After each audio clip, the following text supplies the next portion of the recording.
Olá, tudo bem? Hoje eu vou contar 5 curiosidades sobre os divertículos do intestino grosso, que é um assunto que tem bastante mito e as pessoas têm muitas dúvidas. Eu sou o Dr. Maurílio Paiva, coloproctologista. Se ainda não é inscrito no canal, clica aqui embaixo para se inscrever e lembra de ativar o sininho. Toda semana tem conteúdo novo sobre as principais doenças do intestino, reto e ânus e também vídeos com dicas para você cuidar melhor da saúde do seu intestino. Então vamos para o vídeo.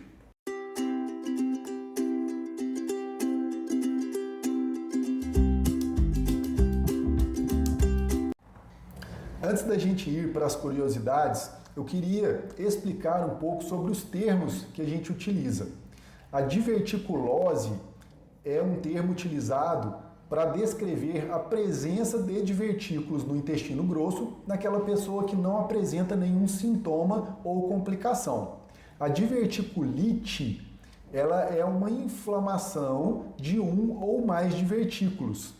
E a doença diverticular, que é um outro termo utilizado, é utilizado para descrever aquelas pessoas que têm os divertículos e estão apresentando sintomas, normalmente por um processo inflamatório mais crônico, de menor intensidade, não chega a ter ali um quadro de diverticulite, mas a pessoa ela apresenta sintomas relacionados à diverticulose. Então a gente classifica como uma doença diverticular.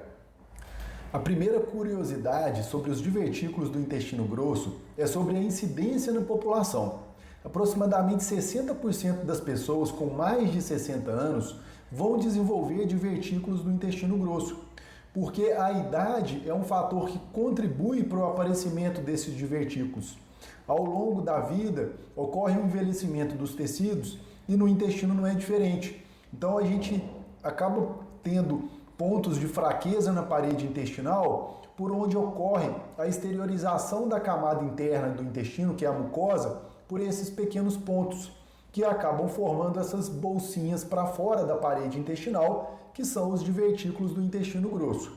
Além disso, a maioria das pessoas tem uma dieta tipo ocidental, que também é um fator que contribui para o aparecimento dos divertículos. Uma dieta normalmente com muita farinha refinada, carne vermelha, industrializados, pouca fibra. Então esse tipo de dieta, ela é fator que contribui para o aparecimento dos divertículos. Além disso, nosso estilo de vida, sedentarismo, sobrepeso, obesidade, também são fatores que contribuem para o aparecimento dos divertículos ao longo da vida.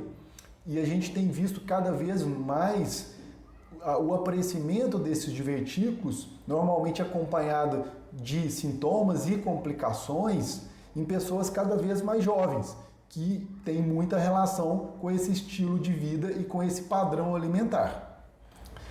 A segunda curiosidade é que, apesar de ser uma condição bastante frequente na população, principalmente após os 60 anos, 80% dessas pessoas que têm divertículos no intestino grosso nunca vão apresentar sintomas. O principal sintoma da doença diverticular é a dor abdominal. E, como eu disse, a grande maioria das pessoas que têm divertículos no intestino grosso nunca vão apresentar nenhum sintoma nem complicação.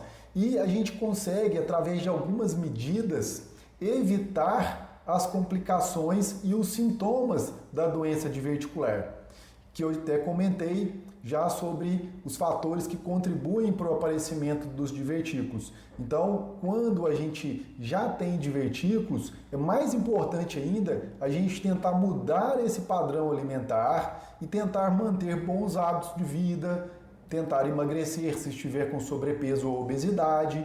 Então, o principal fator da alimentação que contribui para evitar os sintomas e as complicações é aumentar a ingestão de fibras na alimentação. A gente tem que ingerir por volta de 25, 30 gramas de fibra por dia e reduzir o consumo de carne vermelha e embutidos.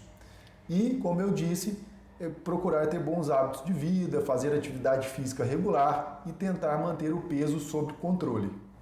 A terceira curiosidade é a respeito das complicações que os divertículos do intestino grosso podem trazer. As principais complicações são a diverticulite e o sangramento diverticular. A diverticulite, ela é uma inflamação normalmente seguida de uma infecção de um ou mais divertículos do intestino grosso. E ela ocorre em torno de 20 a 25% das pessoas que têm divertículos no intestino grosso. Como eu disse anteriormente, aqueles hábitos de vida e aquele padrão de alimentação com mais fibra, menos carne vermelha, ajudam muito a evitar quadros de diverticulite aguda. E a segunda complicação mais frequente é o sangramento diverticular, que normalmente é um sangramento que ocorre bastante volumoso. A pessoa normalmente tem uma cólica que acaba evoluindo com uma diarreia e normalmente a pessoa vai observar, ao invés de fezes líquidas, ela percebe ali só aquela evacuação, somente o sangue. Então, um sangramento normalmente volumoso que requer uma avaliação de urgência, então a ida ao pronto-socorro para poder verificar se teve alguma repercussão e fazer esse suporte inicial, caso necessário.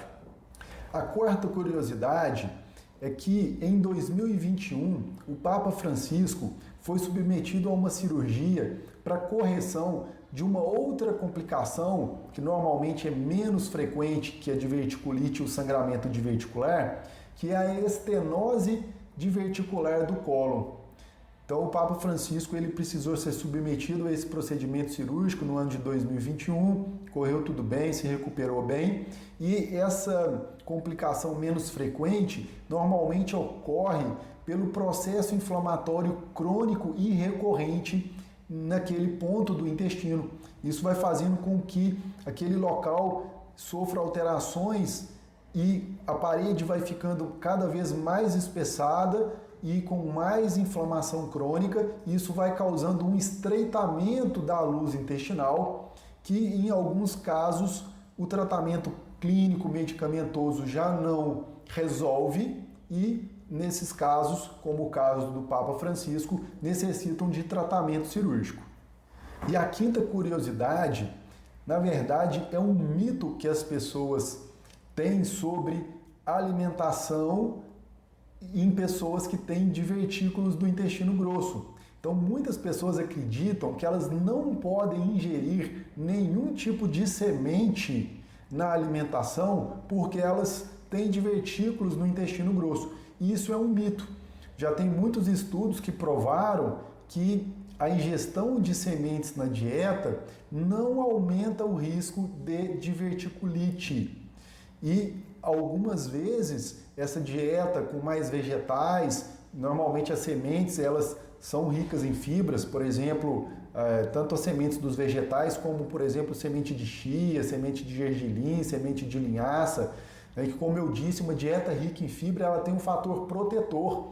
Inclusive, alguns estudos mostraram que aquele grupo que ingeria semente, consequentemente, uma quantidade maior diária de fibras, teve inclusive um fator protetor em relação àquelas pessoas que tinham uma dieta sem sementes e com menos quantidade de fibra. Então, não tem problema ingerir sementes quem tem divertículos no intestino grosso.